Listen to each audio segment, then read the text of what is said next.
Hi there. I hope you guys had a good day.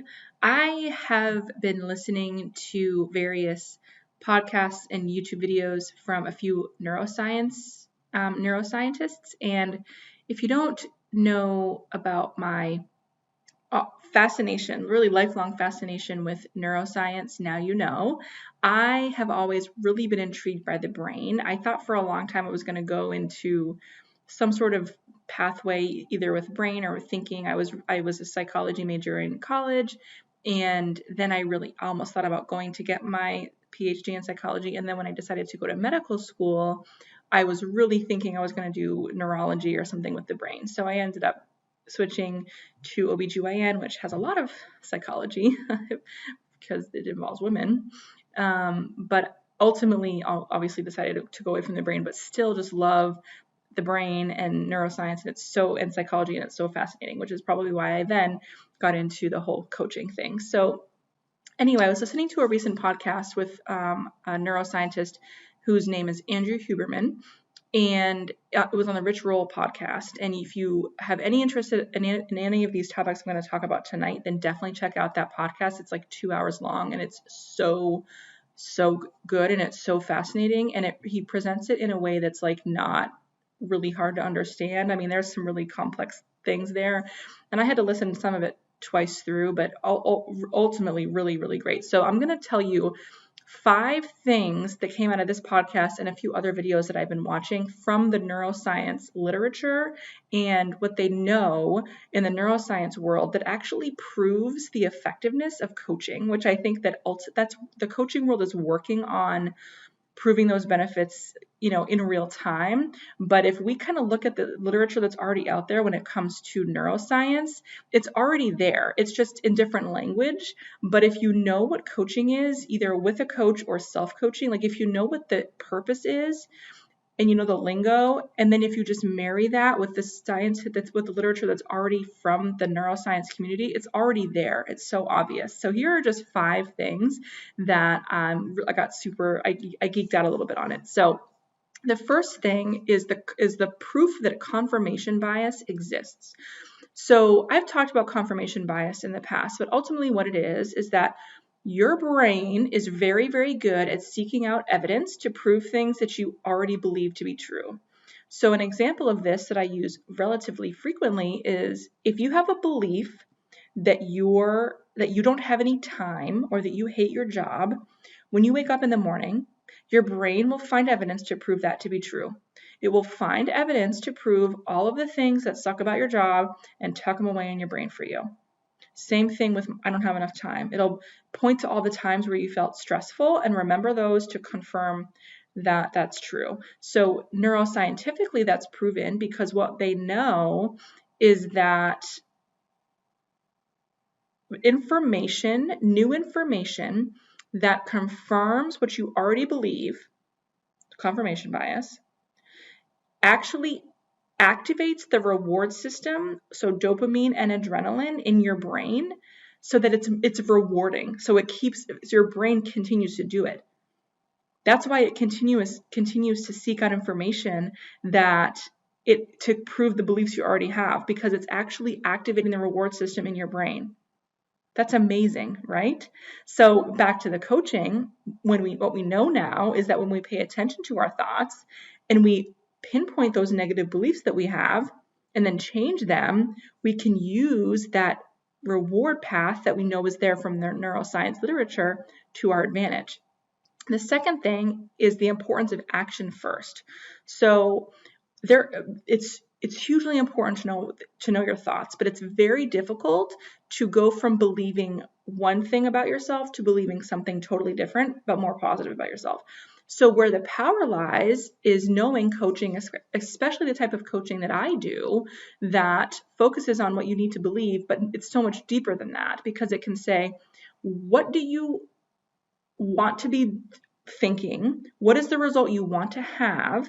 And then going to that place, finding the actions that you need to have in order to believe those things and get those results, and then working backwards. So neuroscientifically, that's how it happens. Action comes first. So it's the importance of going to that future self, or going to that self that has what you want, that result, and then acting from that place. And then your thoughts and feelings will follow. The third thing that comes from neuroscience supportive coaching is the requirement for internal validation. So this is really cool. So what they know is that the more that you can give yourself internal validation, and what that means is basically positive self-talk. You did a good job, you made it this far, you're going in the right direction. Positive thoughts, positive thinking is the only way to basically ever achieve any stretch goal ever. So they know that from ultra marathoners, so from physically demanding tasks, those who do well and exceed beyond expectations are the people that know this trick. So they know that they need to constantly provide themselves with internal validation in order to keep going. Internal validation and breaking it into smaller tasks. So chunking down your goals and then rewarding yourself internally when you get them. So this is in stark contrast to external validation, which basically they say is completely useless and you should completely ignore it. It's all about how you can internally motivate yourself. So that's why weight loss success is so much greater and financial goals are so much greater for those who have mastered the ability to reward themselves with their own positive thinking. It's for that reason. That's how our brain works. If you don't have that internal validation, then you're more likely to quit. So what happens is that you validate yourself with a positive thought. It increases your dopamine levels, which then decreases your noradrenaline or norepinephrine levels. And that noradrenaline is what causes people to quit, because it gets too high. It gets to a level that your brain just says, don't do that anymore.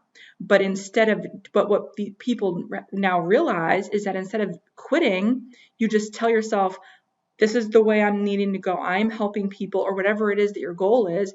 And the dopamine drops the noradrenaline back down so that you never, ever quit. So that's how you don't ever quit.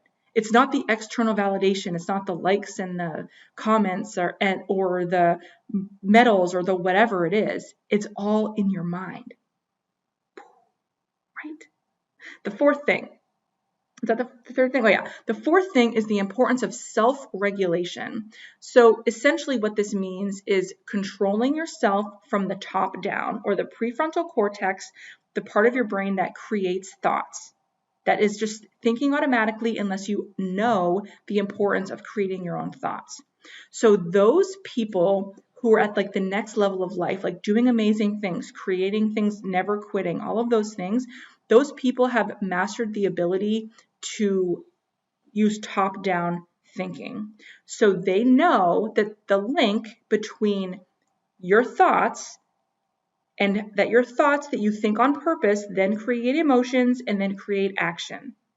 So in the neuroscience community, apparently that's everybody knows that. And what coaching does is it's like opening up your mind and having someone show it to you. Or if you're coaching yourself, you're journaling, showing yourself your thoughts, and then you're using the ability of your prefrontal cortex to achieve the life you want.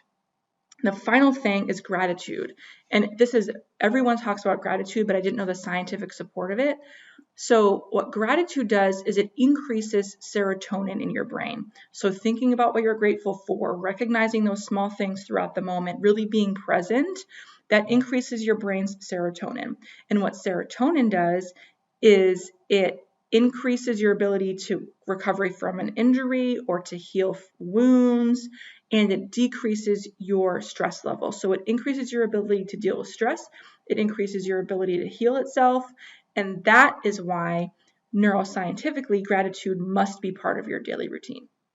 So those are 5 things that neuroscience already has to prove the importance of coaching and self-coaching, which is why I love it so much. I just didn't know I loved it so much for those reasons.